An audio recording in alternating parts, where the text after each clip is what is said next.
Right form of verb মানে ভার্বের সঠিক রূপ। ভার্বের সঠিক রূপ বলতে শূন্যস্থানে যে শব্দটি থাকে ওটা অবশ্যই ভার্ব। আর এই ভার্ব থেকে আমাদের সেন্টেন্সের কোন অংশ বসবে শূন্যস্থানে সেটা তৈরি করতে হয়। ভার্বের সঠিক রূপ বলতে এখানে ভার্বের চারটা রূপ আমরা পাই। চারটা রূপ কি কি? নাউন, অ্যাডজেক্টিভ, ভার্ব এবং অ্যাডভার্ব।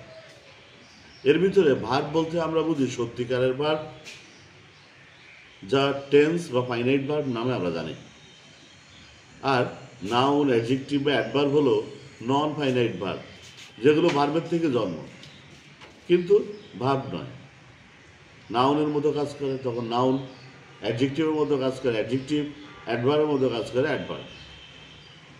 তাই সহজ কথায় ভার্বের থেকে আমরা চারটা রূপ পেতে পারি: নাউন, অ্যাডজেক্টিভ, ভার্ব এবং অ্যাডভার্ব। কিভাবে আমরা শূন্যস্থানে ভার্বের সঠিক রূপ বসাবো সেইটা নিয়েই আজকের আলোচনা। চলো দেখা যাক। ভার্ব, ভার্বের সঠিক রূপ। ভার্বের যে রূপ হচ্ছে কয়টি? চারটি: নাউন, অ্যাডজেক্টিভ, ভার্ব আর হচ্ছে অ্যাডভার্ব। নাউন মানেই হচ্ছে জিরান্ড অথবা ইনফিনিটিভ। এটাকে আমরা কি দিয়ে প্রশ্ন করলে পাব?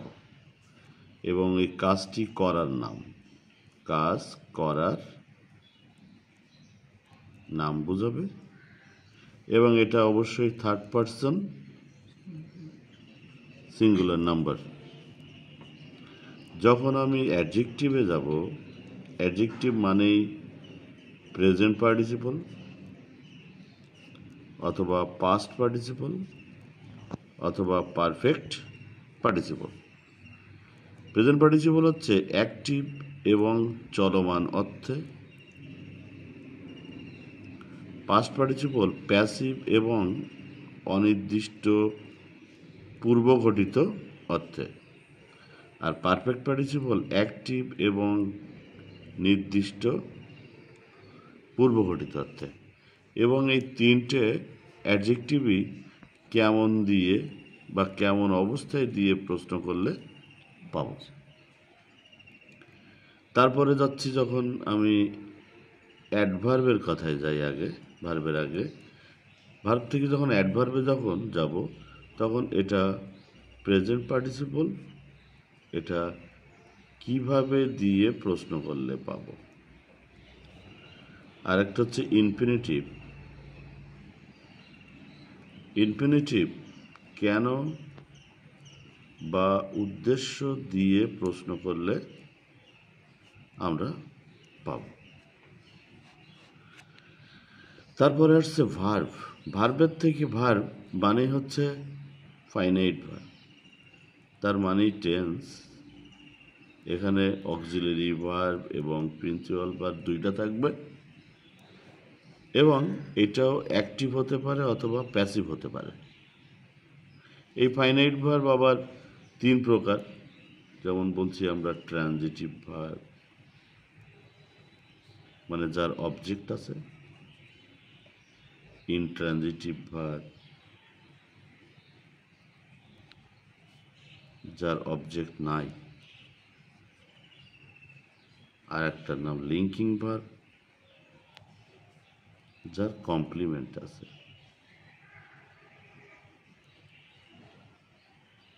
এই দুজন ট্রানজিটিভ এবং ইনট্রানজিটিভ কাজ করা বোঝায়। আর যে লিঙ্কিং ভার্ব এ কিন্তু সমান সমান অর্থ প্রকাশ করে। তো এই হচ্ছে আমাদের রাইট ফর্ম অফ ভার্ব। এখন দেখি আমরা প্রশ্নে যাই, একটা একটা প্রশ্নে। এটা ঢাকা বোর্ড 2017 বলছে, রোড মিসহ্যাপ ব্র্যাকেটে হ্যাপেন in our country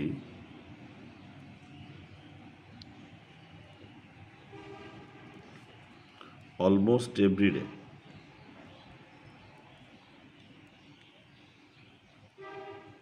একটা বাক্য। তো এই ইংরেজি বাক্যের প্রথমেই আমি কে, কারা এবং কি দিয়ে প্রশ্ন করলে পাবো সাবজেক্ট। তো রোড মিসহ্যাপ মানে সড়ক দুর্ঘটনা, এটাকে আমরা কি দ্বারা প্রশ্ন করলে সাবজেক্ট পাচ্ছি, এবং এটা একটা নাউন ফ্রেজ। এরপরে হ্যাপেন মানে ঘটা, যেখানে সাবজেক্ট শেষ হবে সেখানে অবশ্যই ফাইনাইট ভার্ব বা টেন্স শুরু হবে। তাহলে হ্যাপেন মানে ঘটা, অকার মানে ঘটা, এরা কখনো প্যাসিভ হবে না, এরা সবসময় কিন্তু অ্যাক্টিভ হবে। এখন সড়ক দুর্ঘটনা বর্তমানে ঘটে নাকি অতীতে ঘটেছিল না ভবিষ্যতে ঘটবে? ঘটেছে বর্তমানে। এখন এখানে আমরা একটু পরে পড়ি। ইন আওয়ার কান্ট্রি, এটা প্রিপোজিশনাল ফ্রেজ, কোথায় অর্থে অ্যাডভার্বিয়াল ফ্রেজ।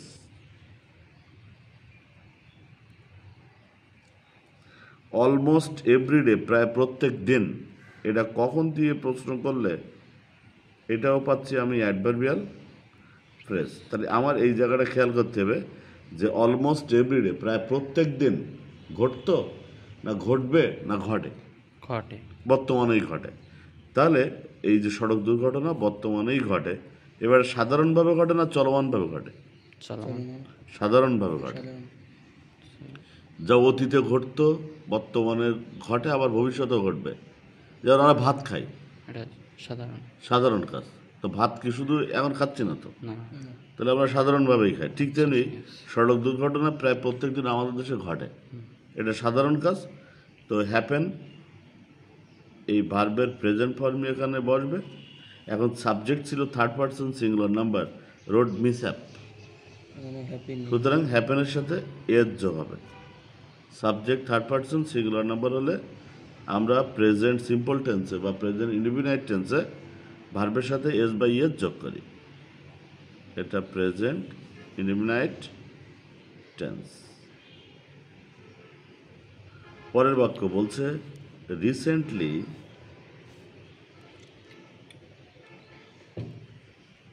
রিসেন্টলি কথাটা কিন্তু কখন দিয়ে প্রশ্ন করলে আমরা পাবো অ্যাডভার্ব। কি কি দিয়ে প্রশ্ন করলে অ্যাডভার্ব পাওয়া যায়? কখন, কোথায়, কিভাবে, কেন, মনে আছে এটা? এই যে আমরা জানি যে কখন,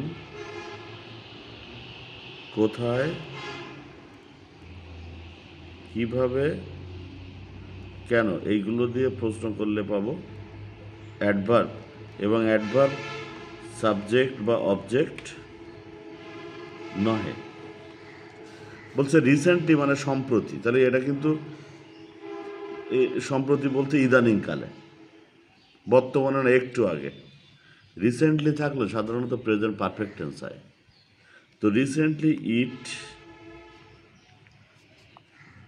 ব্র্যাকেটে আছে rise, to an alarming rate.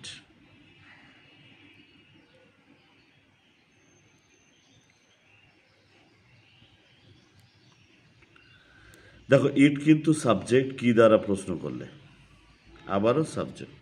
ইহা, ইহা বলতে এই সড়ক দুর্ঘটনাকেই বোঝাচ্ছে। তাহলে এটা ফাইনাইট ভার্ব হবে রাইজ। রাইজ মানে উপরে ওঠা, বেড়ে ওঠা, বৃদ্ধি পাওয়া। তো এটা নিজেই বৃদ্ধি পায়। এখন আমি বলেছিলাম রিসেন্টলি থাকলে কোন টেন্স হবে? প্রেজেন্ট পারফেক্ট টেন্স হবে। রিসেন্টলি, অলরেডি, জাস্ট, এইগুলো থাকলে আমরা প্রেজেন্ট পারফেক্ট টেন্সে যাব। রিসেন্টলি, অলরেডি,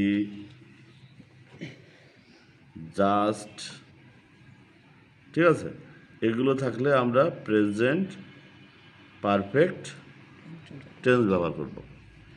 তাহলে it has risen, has auxiliary verb, আর রাইজের past participle risen. It has risen, এটা বৃদ্ধি পেয়েছে। To an alarming rate, to যেহেতু প্রিপোজিশন, তাহলে এটা প্রিপোজিশনাল ফ্রেজ। এবং টু অ্যান অ্যালার্মিং রেট মানে ভয়ঙ্কর হারে বৃদ্ধি পেয়েছে। এটা কিভাবে দিয়ে প্রশ্ন করলে, কিভাবে দিয়ে প্রশ্ন করলে এটা অ্যাডভার্বিয়াল ফ্রেজ। তাহলে সম্প্রতি এটা ভয়ঙ্কর হারে বৃদ্ধি পেয়েছে। তারপর আবার শূন্যস্থানে বলছে টেক, এ হেভি টোল,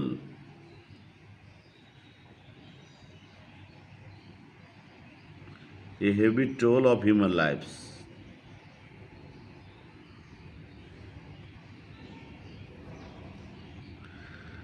দেখো একটা বাক্যে কিন্তু আমি একটা সাবজেক্ট পেয়ে গিয়েছি, ফাইনাইট ভার্বে একটা পেয়ে গিয়েছি, কিন্তু এখানে কোনো সাবঅর্ডিনেটিং বা কোঅর্ডিনেটিং কনজাংশন নাই। তাই একটা বাক্যে একটাই সাবজেক্ট থাকবে, একটাই ফাইনাইট ভার্ব থাকবে। তাহলে আর একটা এখানে চলে এসেছে ভার্ব। এই ভার্বটা কিন্তু এই যে নাউন, অ্যাডজেক্টিভ বা অ্যাডভার্ব এর থেকে কেউ না কেউ হবে। ফাইনাইট ভার্ব তো আমরা পেয়ে গেছি, সুতরাং এটাকে দেখো বলছে সম্প্রতি এটা ভয়ঙ্কর হারে বৃদ্ধি পেয়েছে। কিভাবে বৃদ্ধি পেয়েছে, কিভাবে দিয়ে প্রশ্ন করলে কি ভাই? ভার্বের থেকে কিভাবে অ্যাডভার্ব, এবং এটা কি দিয়ে তৈরি হবে? Present participle. তাহলে প্রেজেন্ট পার্টিসিপলের চেহারা হচ্ছে ভার্বের সাথে আইএনজি। টেকিং এটা প্রেজেন্ট পার্টিসিপল এবং এটা adverb. Taking a heavy toll of human lives, একটা অনেকগুলো জীবনের, মানুষের জীবনের একটা বড় ধরনের কর নেয়ার মাধ্যমে। ঠিক আছে, এই টেকিং থেকে শেষ পর্যন্ত এই সম্পূর্ণ অংশটাকে বলা হচ্ছে প্রেজেন্ট পার্টিসিপল ফ্রেজ। টেকিং যেহেতু প্রেজেন্ট পার্টিসিপল, আর টেকিংয়ের অবজেক্ট এটা, তো প্রেজেন্ট পার্টিসিপল এবং তার অবজেক্ট মিলে তৈরি হবে প্রেজেন্ট পার্টিসিপল ফ্রেজ। এবং কিভাবে দিয়ে প্রশ্ন করলে এটা অ্যাডভার্বিয়াল ফ্রেজ। তাহলে আমরা একই বাক্যে দুটো ভার্ব যখন পাবো বা একাধিক শূন্যস্থান যখন পাবো, তখন দেখবো যে ওইটা সিম্পল সেন্টেন্স কিনা। সিম্পল সেন্টেন্সে কিন্তু একটাই সাবজেক্ট থাকবে, একটাই ফাইনাইট ভার্ব থাকবে। তাহলে একটা ভার্বকে আমরা ফাইনাইট ভার্ব বানাবো, আর অন্যগুলোকে আমরা নাউন, অ্যাডজেক্টিভ বা অ্যাডভার্বের ভিতরে পাবো। এখানে আমি দুটো ছিল, একটাকে প্রথমটাকে ফাইনাইট ভার্ব বানিয়েছি, আর দ্বিতীয় যেটা ছিল এটাকে কিভাবে দিয়ে প্রশ্ন করলে আমরা অ্যাডভার্ব পেয়েছিলাম।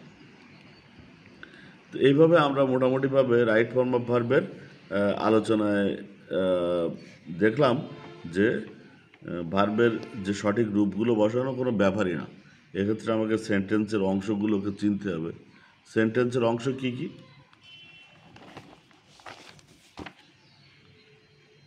সেন্টেন্সের অংশ কি কি? 7টা না?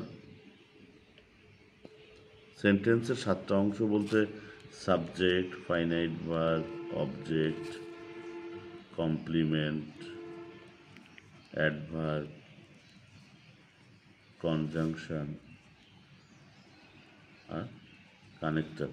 এই 7টা উপাদান আমি আগে আলোচনা করেছি, সেটা এগুলো আমাদের দেখে নিতে হবে। তো ঠিক আছে, আজকে এই পর্যন্ত। আগামী দিন অন্য ক্লাসে অন্য কোনো বিষয় নিয়ে আবার হাজির হব। Thank you everyone. ভার্বের সঠিক রূপ বলতে ভার্বের 4টা রূপ: নাউন, অ্যাডজেক্টিভ, অ্যাডভার্ব এবং ভার্ব। নাউন, অ্যাডজেক্টিভ, অ্যাডভার্ব হচ্ছে নন ফাইনাইট ভার্ব, আর ভার্ব মানেই ফাইনাইট ভার্ব। ওকে।